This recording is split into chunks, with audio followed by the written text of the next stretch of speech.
This is nothing but that sports talk. Were you ahead of the game? Okay, now that we're done talking WrestleMania, let's get into the last month and a half of the NBA season.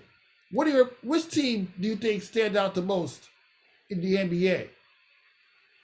Well, it's hard just to not to say the Brooklyn Nets. As much as I don't like the moves, it's not illegal. So, but it's hard not to say them. I think it seems too obvious that they're going to win that they won't. And I'm a diehard Lakers fan. So of course that's what I'm rooting for. I would love to see a Kevin Durant, LeBron James finals, but I was excited for it in the beginning of the year, but now it's not going to be the same. It's disappointing to me. And because they have so many, it's really a super team. I wanted to see those two man up, straight up, two most of the time in the NBA, when you win a championship, you got to have a 1-2 punch, and that's what I wanted to see. I wanted to see a 1-2 punch of Anthony Davis and LeBron James against Kyrie Irving and Kevin Durant. But now we're not going to get that. So that's what's disappointing. But just keep in mind, LeBron has led teams to the NBA Finals as a fourth seed before. So when LeBron comes back from his injury, he's gonna make the Lakers relevant in the postseason. They're only the number fifth seed, and they just smote the Toronto Raptors. So who's to say they won't be able to do the same? Yeah, I don't think seeding matters, like you said, with LeBron James. It's unfortunate the injury. It's kind of something, though, to be honest with you. I kind of thought this was going to happen, and it's because they rushed the season. Well, I ain't gonna say maybe the season, the turnaround was too fast. And when you have a turnaround that fast, considering all how much they put on their bodies, there's no doubt about it. Anthony Davis, he was somebody that was like, man, I hope the Lakers close this out in Game 6 because Game 7 could have been a toss-up because he was playing on a bad ankle. So, knowing all of that was going on, a lot of stuff don't surprise me, but I still think it's a Lakers Nets finals that we're getting. Yes, exactly true. But we can't ignore the fact that the Utah Jazz had the number one seed in the Western Conference, and they have the best record in the NBA. They remind me of those Hawks teams that used to get the number one seed or even the Raptors seeds. Until somebody beats LeBron James en route to the finals, I'm always gonna put my money on them. When is the last time LeBron has lost in his conference? 2010 against the Boston Celtics. Bingo. Y'all remember that. Ever since then, he made that move to Miami. He's been to the finals every single time. Well, except for 2019 because he didn't make it that year. But we're only counting the playoff appearances. Not counting missing the playoffs in 2019. He's led them to the finals every single time. Mm-hmm. Even most recently, the NBA bubble. Yeah. Oh, I mean, what the hell is this? The NBA bubble? But aside from that, this is going to be very interesting to see how the Lakers are going to come out of this one. I mean, LeBron is used to win in the Western Conference.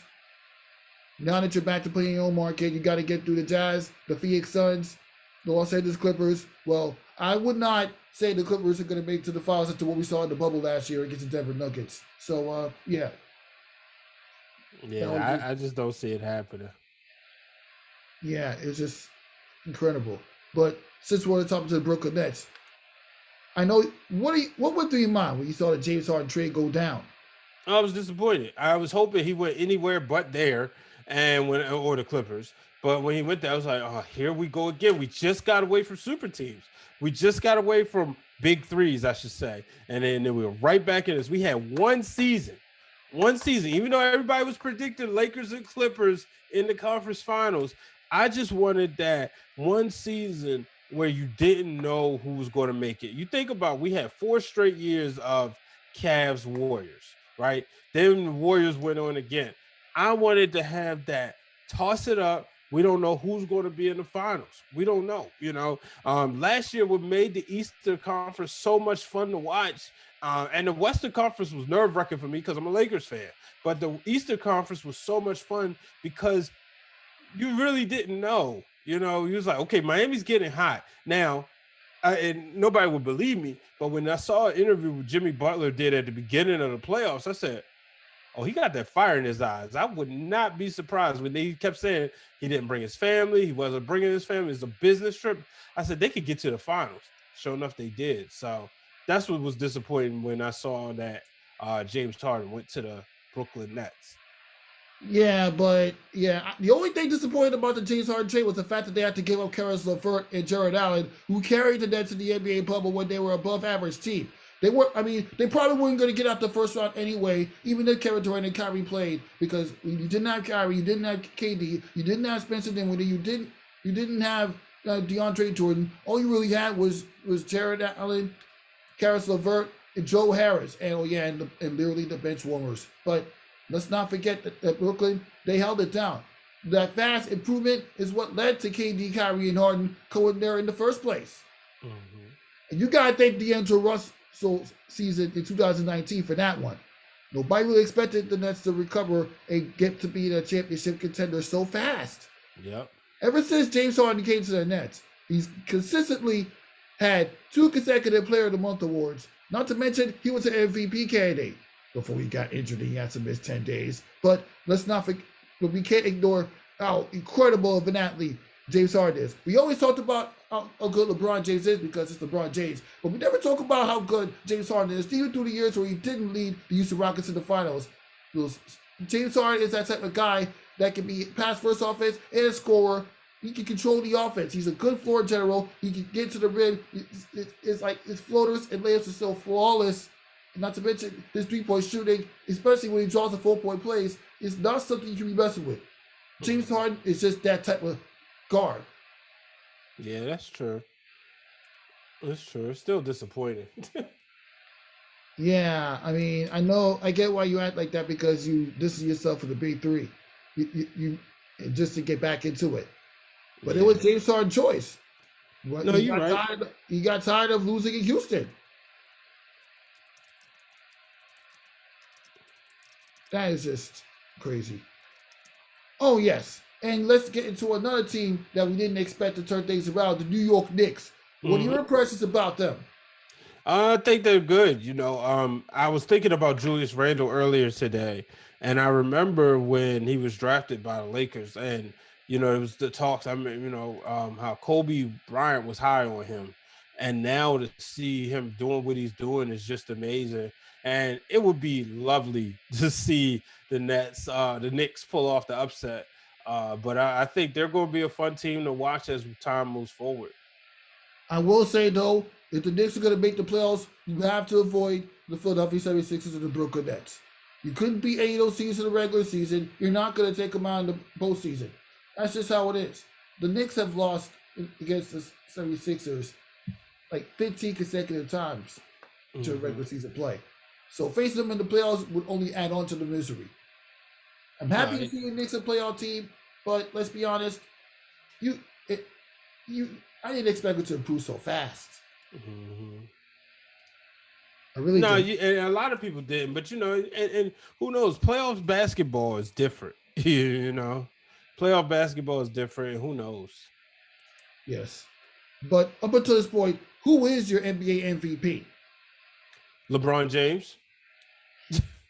I look at the MVP as an award that who is the most valuable. I think a lot of times it's always looked at as who puts up the best numbers and whatnot. Who's the most valuable player? I've always said this, and I will continue to say it again.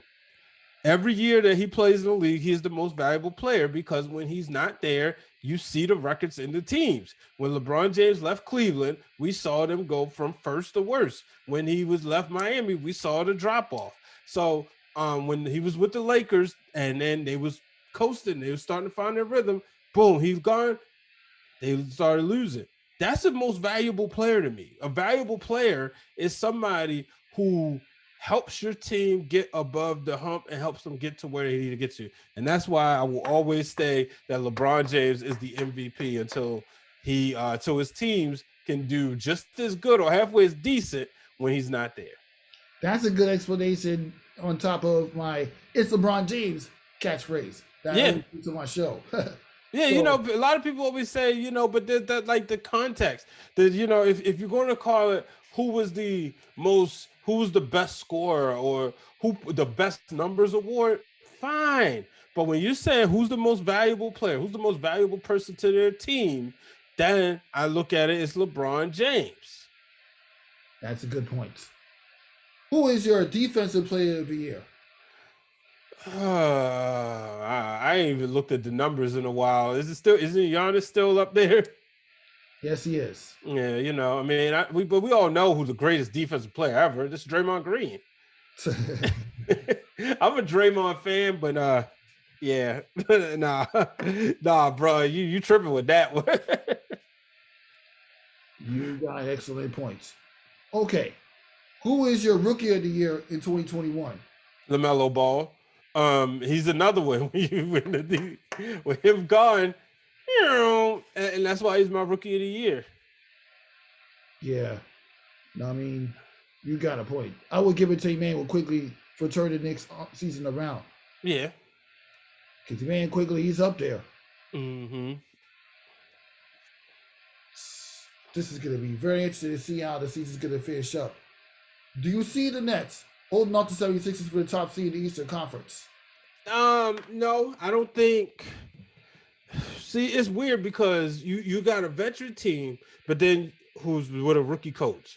Then you got a veteran coach with a younger team, but even I don't think neither one of them be necessarily as concerned. I think the Nets feel like they'll coast their way. They'll win enough games, obviously, to get a top seed, but they'll focus more on preserving themselves as opposed to needing that number one seed. Because I think they'll feel they can go and beat anybody, and if they have to, they can still home court advantage from the Sixers. That is true. And I can't wait to see how the NBA season wraps up and we know who's going to be facing who in the playoffs. Mm-hmm. Okay, now let's just get to know your media career real quick. Like, what made you decide to become what you are right now in the media industry? Growing up, I always had a love for sports. I found out real early that I wasn't good enough to play. I used to want to be a wrestler briefly, and then I watched The Secrets of Pro Wrestling and saw Tom Pritchard talk about he had a 16-year-old daughter he barely got to see grow up. So those were the things that made me say, you know what, I don't want to wrestle. But always was somebody who was a broadcast nerd. I would listen to the calls. I can, kind of remember calls from Bob Costas, from Jim Ross, from Vince McMahon, from Gorilla Monsoon.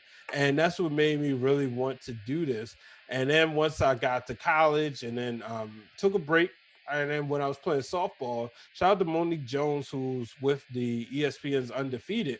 She has suggested that I get into television production. And that's what led me to the production side. And so I did that, and I worked at ESPN for 2 years, and had a ball there. But I was ready to come back home, and now I work at Johns Hopkins Media Relations Department, as well as doing my wrestling show. The Wrestling Realm, created 10 years ago. This June was created because me and Dwayne were students at Morgan State University. Both of us was TV production students, so we both love wrestling. I had a wrestling talk show with my cousin that I don't mention no more, and during that time, I realized I was, he was getting into trouble, so I couldn't do the show with him no more.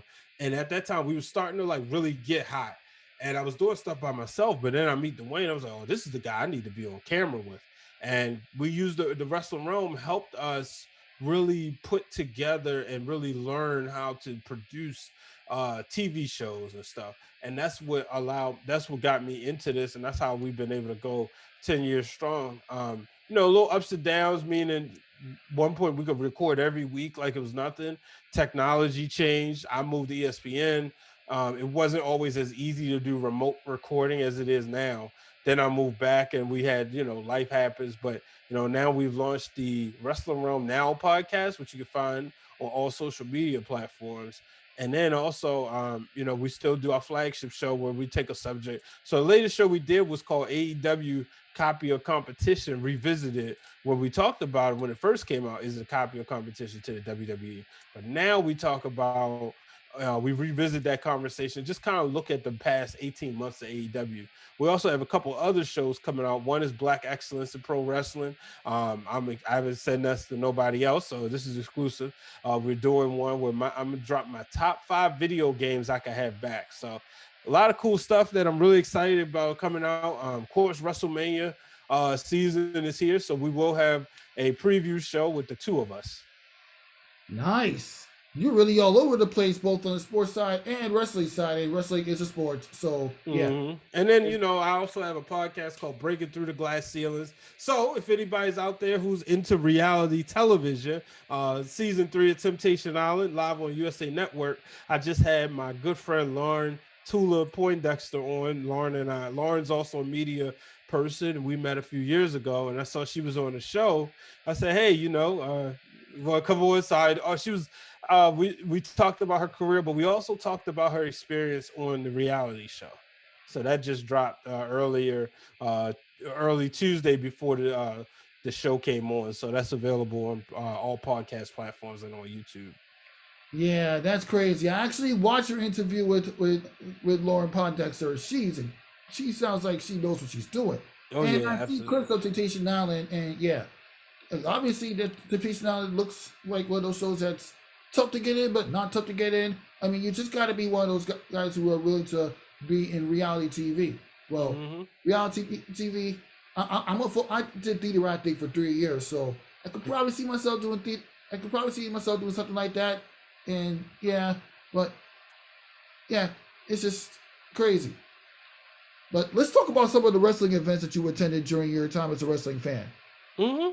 Sure. So my first show. Wow, it's fun because I don't really talk about this too often on platforms. So, but my first show I went to was Monday Night Raw, the fourth Monday in November 2004.